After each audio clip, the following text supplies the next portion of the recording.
mga sponsors, kung hindi dahil sa kanila, wala ingat kayo. So, Barangay sa Palawan 2025 sponsors, Motor Vehicle Corporation. Pinoy Workers.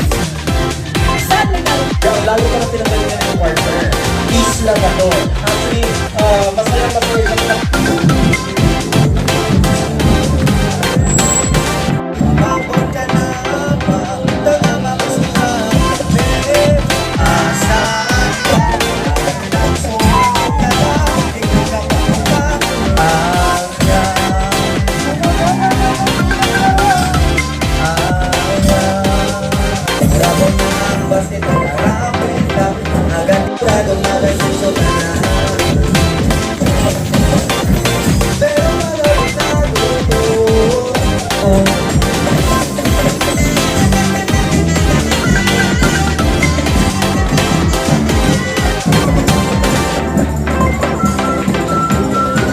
nakaraan meron tayo mga viewers from US,